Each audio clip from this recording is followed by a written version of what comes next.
দুটা দিনৰ পূৰ্বে গৌৰীসাগৰ বৰপুখুৰীত এজন যুৱকৰ মৃত্যু হৈছে আৰু সেই মৃত্যুৰ পিছতেই উন্মোচিত হৈছে বহুকেইটা দিশ। যুৱকজনে ইয়াত তেওঁ প্ৰায় সাঁতোৰে, কিন্তু হঠাৎ সেইদিনা তেওঁ মৃত্যুমুখত পৰিল আৰু তাৰ পিছতেই কেন্দ্ৰীয় পুৰাতত্ত্ব বিভাগৰ বিষয়া, কেন্দ্ৰীয় পুৰাতত্ত্ব বিভাগটোৰ বিৰুদ্ধে বহুখিনি অভিযোগ উত্থাপিত হৈছে। দীৰ্ঘদিনৰে পৰা গৌৰীসাগৰৰ স্থানীয় ৰাইজ, আছু আটাচুকে ধৰি যি দল সংগঠন, সেই দল সংগঠনে বাৰে বাৰে এটা আপত্তি কৰি আহিছিল, এটা দাবী জনাই আহিছিল যে গৌৰীসাগৰ বৰপুখুৰীটো ইয়াত যিহেতু ছাত্ৰ ছাত্ৰীৰ পৰা আৰম্ভ কৰি বয়সস্থ লোকে ইয়াত খোজ কাঢ়ে, ইয়াত এটা পৰিৱেশ আছে, তেওঁলোকে ইয়াত খোজ কাঢ়িবলৈ আহে বা তেওঁলোকে অহা যোৱা কৰে, ইয়াত এটা ৰেলিঙৰ ব্যৱস্থা, বৰপুখুৰীটো বেৰিবলৈ এটা ব্যৱস্থা কৰিবলৈ আহ্বান জনোৱা হৈছিল, দাবী জনোৱা হৈছিল।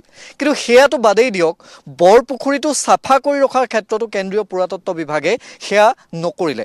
1715 পৰা 1719 মাজত ৰাণী ফুলেশ্বৰীয়ে খন্দোৱা এই গৌৰীসাগৰ বৰপুখুৰীটো যিটো সময়ত গৌৰীসাগৰবাসীৰ বাবে নহয়, কেৱল শিৱসাগৰৰ বাবে নহয়, সমগ্ৰ ৰাজ্যবাসীৰ বাবে এটা স্বাভিমান। গৌৰীসাগৰ পুখুৰীৰ পাৰতো, জয়সাগৰ পুখুৰীৰ পিছতেই যিহেতু গৌৰীসাগৰ পুখুৰী বৃহৎ হোৱাৰ ক্ষেত্ৰত, গতিকে সেই গৌৰীসাগৰ পুখুৰীৰ পাৰতো তিনিটাকৈ দৌল আছে। সেই তিনিটা দৌলকে ধৰি পৰ্যটন ক্ষেত্ৰ হিচাপে গৌৰীসাগৰ বৰপুখুৰীক চিহ্নিত কৰাৰ ক্ষেত্ৰত বা লৈ যোৱাৰ ক্ষেত্ৰত সকলোৰে দায়িত্ব আছিল। কিন্তু আজি যিটো পৰিৱেশ, সেই পৰিৱেশটো এবাৰ ফটো সাংবাদিক সৌৰভে দেখুৱাব যে গৌৰীসাগৰ পুখুৰীৰ পাৰটো কেন্দ্ৰীয় পুৰাতত্ত্ব বিভাগৰ কৃপাত এতিয়া অৱস্থা হৈছে এয়া। ফুটুকলা আদি এইসমূহ গছ, সেই গছেৰে ইতিমধ্যে বেৰি ধৰিছে, ছানি ধৰিছে। যদি আপুনি পানীৰ অংশলৈ চায়, কচু মেটেকাৰে সম্পূৰ্ণৰূপে ভৰি পৰিছে আৰু তাৰ পিছতো কেন্দ্ৰীয় পুৰাতত্ত্ব বিভাগৰ এতিয়ালৈকে কোনো খবৰ নাই।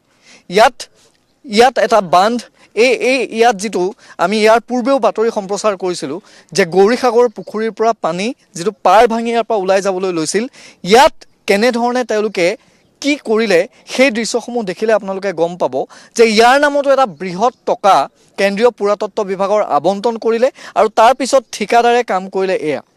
ইয়াৰ পৰা এই বান্ধটো এনেধৰণে ইয়াত নিৰ্মাণ কৰিলে আৰু যিফালে তেওঁলোকে তলেদি যিটো বা ওপৰত যিটো পেভাৰ ব্লকৰ ৰাস্তা তেওঁলোকে নিৰ্মাণ কৰিছিল, তাৰ অৱস্থা হৈছেগৈ এতিয়া এয়া। গতিকে এয়া হৈছে কেন্দ্ৰীয় পুৰাতত্ত্ব বিভাগৰ কামৰ নমুনা। আৰু তাৰ পিছত ৰঞ্জন দাস নামৰ যিজন যুৱক, সেই ৰঞ্জন দাস তেওঁৰ মৃত্যু হোৱাৰ পিছত এতিয়া সকলোৱে পুনৰ জাঙুৰ খাই উঠিছে। মই অকণমান আপোনাৰ ওচৰলৈ আহিম, আছুৰ বিষয়ববীয়াও আছে, নৱজ্যোতি শইকীয়া আছে। মই অকণমান আপোনাৰ ওচৰলৈ এইবাবেই আহিছোঁ যে বাৰম্বাৰ দাবী জনোৱা হৈছে যে ইয়াত এটা বাউণ্ডেৰী ৱালৰ প্ৰয়োজন, এখন বাউণ্ডেৰী ৰেলিঙৰ প্ৰয়োজন। এতিয়া ইমান বিপদজনক অৱস্থাত যিকোনো মুহূৰ্তত যিকোনো দুৰ্ঘটনা সংঘটিত হ'ব পাৰে। তাৰ পিছতো ইয়াত যিগৰাকী গুণাংশু কলিতা নামৰ যিগৰাকী ব্যক্তি, যিগৰাকী কেন্দ্ৰীয় পুৰাতত্ত্ব বিভাগৰ উত্তৰ পূব অৰ্থাৎ বিশেষকৈ উজনি অসমখন তেওঁ চায়, তেওঁৰ কিবা দায়িত্ব ইয়াত আছেনে নাই বা বিভাগৰ কিবা দায়িত্ব আছেনে নাই? হয়, ইতিহাস প্ৰসিদ্ধ গৌৰীসাগৰ বৰপুখুৰীৰ পাৰ হয়তো আমাৰ শিৱসাগৰ পুখুৰীতকৈ ডাঙৰ, বুৰঞ্জীয়ে কয়। সেইটো আমাৰ কথা নহয়, বুৰঞ্জীয়ে কয়।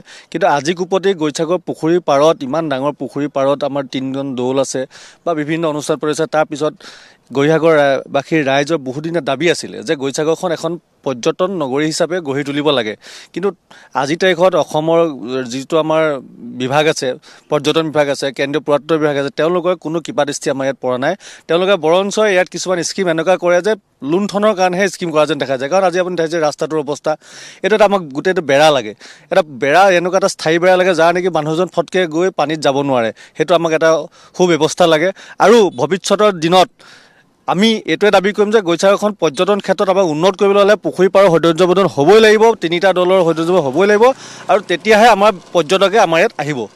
আটাচুৰ বিমল ফুকন আছে। মই এইবাবে আপোনাৰ ওচৰলৈ আহিছোঁ যে ইয়াৰ পূৰ্বে যেতিয়া বাতৰি সম্প্ৰচাৰ কৰিছিলোঁ, ইয়াত পুখুৰীৰ চাফা কৰাৰ নামত কিমান লাখ লাখ টকাৰ লুণ্ঠন, ইয়াত এতিয়া পুখুৰী চাফা কৰাৰ নামত সেই যে ঠিকাদাৰে লুটিপুটি লৈ গ'ল, তাৰ পিছৰ এতিয়া অৱস্থা হৈছে এয়া।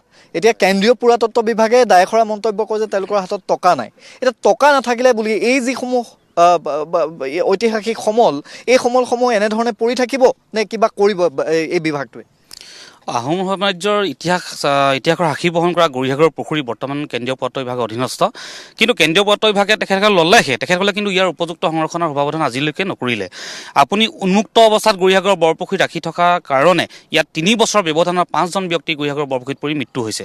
তাতোতকৈ আৰু দুখৰ কথা থাকে নেকি? কিমানজন আৰু মানুহ মৰিলে আচলতে কেন্দ্ৰীয় পুৰাতত্ব বিভাগে গৌৰীসাগৰৰ বৰপুখুৰীৰ পাৰত চাৰিওবেৰা আচলতে পকী বেৰাৰ ব্যৱস্থা কৰিব। গতিকে আমি কেন্দ্ৰীয় পুৰাতত্ব বিভাগক এটা কথা ক'ব বিচাৰোঁ যে আপোনালোকে যদি আমাৰ গৌৰীসাগৰৰ বৰপুখুৰী আৰু গৌৰীসাগৰৰ দৌল দালসমূহ উন্নতি সাধন কৰিব নোৱাৰে, তেখেতসকলে আপোনাক দায়িত্ব এৰি দিয়ক। আমি বহুবাৰ জনাইছোঁ, 7খন স্মাৰকপত্ৰ দিয়া হৈছে কেন্দ্ৰীয় পুৰাতত্ব বিভাগক আৰু জিলা প্ৰশাসনক যে গৌৰীসাগৰ বৰপুখুৰীৰ চাৰিওটা পাৰ আমাৰ পকী বেৰা নিৰ্মাণ কৰিব লাগে, কিন্তু আজিলৈকে নকৰাৰ কাৰণে 3 বছৰৰ ব্যৱধানত 5জন মানুহৰ মৃত্যু হৈছে, আৰু বা কিমানজন মানুহৰ মৃত্যু হৈছিলে আমাৰ হাতত সম্পূৰ্ণ তথ্য নাই। গতিকে আৰু কেতিয়া গা লৰিব কেন্দ্ৰীয় পুৰাতত্ব বিভাগৰ এই বিষয়টো কিন্তু আজি তাৰিখত ডাঙৰ প্ৰশ্ন হৈ পৰিছে। আচুৰ ৰোমান আছে, মই অকণমান আপোনাৰ ওচৰলৈ আহিছোঁ। গোটেই বিষয়টোৰ ওপৰত আচুৰ প্ৰতিক্ৰিয়া। হয়, আচলতে শিৱসাগৰ জিলাখন যিটো সময়ত আচলতে হেৰিটেজ চাইট হিচাপে ঘোষণা কৰিছে, তাৰ ফলত গৌৰীসাগৰখন সম্পূৰ্ণ মাহীয়াৰ চকুৰে চাই থকা আমি দেখা পোৱা গৈছে পুৰাতত্ব বিভাগটোৰ পৰ্যটন আচলতে বিভাগটো। বৰ্তমানলৈকে এই বৰপুখুৰীটোত 4জনকৈ মানুহৰ মৃত্যু হৈছে, 5জন মানুহৰ মৃত্যু হৈছে। এই পুৰাতত্ব বিভাগ আৰু পৰ্যটন বিভাগটোক আমি দাবী জনাইছোঁ, আচলতে তেখেতসকলক প্ৰশ্ন কৰিছোঁ যে আপোনালোকে যদি এইটো সৌন্দৰ্যবৰ্ধনৰ কাম কৰিব নোৱাৰে, তেনেহ'লে এইটো ছুইচাইড জোন হিচাপে আচলতে ঘোষণা কৰক। যদি তেওঁলোকে কাম কৰিবকো নোৱাৰি, সম্পূৰ্ণ যদি এলাগী হিচাপে ৰাখে, তেনেহ'লে ঘোষণা কৰক। তাৰ পাছৰ আচলতে প্ৰক্ৰিয়াখিনি আমি কেনেকৈ কৰিব লাগে আমি জানো, আমি কৰিম। আমি গৌৰীসাগৰ আচু ফালৰ পৰা এই পুৰাতত্ব বিভাগটোক আচলতে সম্পূৰ্ণ মেনেজ অকল পইচাৰ ধান্দাত থকা এই পুৰাতত্ব বিভাগটোক আমি কিন্তু সময়ত আচলতে আহিব লগা সময়ত কিন্তু তেখেতসকলৰ ওপৰত আইনী আচলতে ব্যৱস্থা হাতত ল'ম বুলি আমি চেষ্টা কৰিছোঁ। এটা প্ৰসংগটো হ'ল যে ৰাইজে বাৰে বাৰে কথাখিনি কয়, ৰাইজে বাৰে বাৰে দাবী জনায়, কিন্তু কোনো ধৰণৰ তেওঁলোকৰ যিখিনি দাবী, সেই দাবীখিনি পূৰণটো বাদেই দিয়ক, কাৰ্যকৰীকৰণৰ ক্ষেত্ৰতো কোনো ধৰণৰ আজিলৈকে ব্যৱস্থা পুৰাতত্ব বিভাগে, কেন্দ্ৰীয় পুৰাতত্ব বিভাগে গ্ৰহণ নকৰে। আৰু ইয়াৰ পিছত যিটো সময়ত শিৱসাগৰক ৱৰ্ল্ড হেৰিটেজ চাইট হিচাপে বা শিৱসাগৰ যিসমূহ ঐতিহাসিক সমল আছে, সেই সমলসমূহ ৱৰ্ল্ড হেৰিটেজ চাইট হিচাপে ঘোষণা কৰাৰ এটা প্ৰক্ৰিয়া ৰাজ্য চৰকাৰৰ ফালৰ পৰা আবেদনৰ প্ৰক্ৰিয়া চলি আছে। সেই সময়ত গৌৰীসাগৰ বৰপুখুৰীৰ পাৰটোৰ এই অৱস্থা দেখি এতিয়া ৰাইজে ক'বলৈ বাধ্য হৈছে, অন্ততঃ যদি আপোনালোকে এই গৌৰীসাগৰ পুখুৰীৰ পাৰৰ সৌন্দৰ্যবৰ্ধনৰ কোনো ব্যৱস্থা গ্ৰহণ নকৰে, সৌন্দৰ্যবৰ্ধনৰ টকা আহে, টকা লুটিপুটি খায়, আৰু তাৰ পিছত যদি কোনো ধৰণৰ ব্যৱস্থা নকৰে, তেতিয়াহ'লে কেন্দ্ৰীয় পুৰাতত্ব বিভাগৰ বিৰুদ্ধে লোৱা হ'ব আইনী ব্যৱস্থা।